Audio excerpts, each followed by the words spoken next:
World champion ship of legend وہ tournament جس کا انتظار دنیا بھر کے فینس کر رہے تھے۔ پاکستان اور بھارت کا ٹاکرا اتوار کو برمنگھم میں ہونا تھا۔ سٹار سے بری دونوں ٹیمیں گراؤنڈ تیار، پاکستانی ٹیم پریکٹس مکمل کر چکی تھی، لیکن عین وقت پر بھارت نے میچ کھیلنے سے انکار کر دیا۔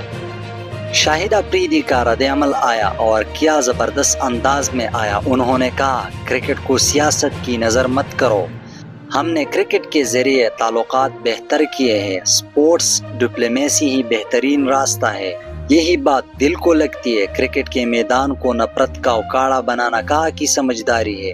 افریدی نے یہ بھی کہا کہ ہم نے تو بھارت سے میچ کھیلنے کی مکمل تیاری کی تھی، بھرپور پریکٹس کی، ٹیم پوری تیار تھی، اگر بھارت کو نہیں کھیلنا تھا تو پہلے ہی بتا دیتے۔ بھارتی میڈیا کے مطابق شکھر دھون، یوسف پٹھان، عرفان پٹھان اور ہربھجن سنگھ جیسے بڑے نام میچ کے خلاف تھے۔ ان کا مطالبہ یہ تھا کہ شاہد افریدی کو 11 سے نکالا جائے، تب جا کر وہ کھیلیں گے۔ کیا یہ کھیل ہے یا کوئی ضدی بچوں کا اسکول؟ سپورٹ تو ایک ایسا پلیٹ فارم ہوتا ہے جہاں دشمن بھی دوست بن جاتے ہیں، لیکن یہاں تو بات کچھ اور ہی نکل آئی۔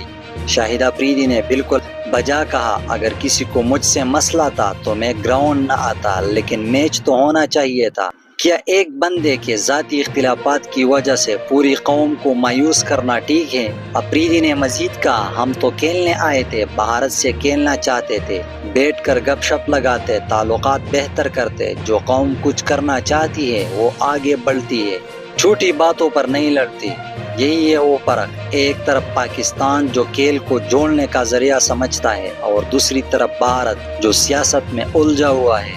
بھارتی میڈیا میں بھی خوب شور مچا، یہ میچ کیوں کھیلا جائے؟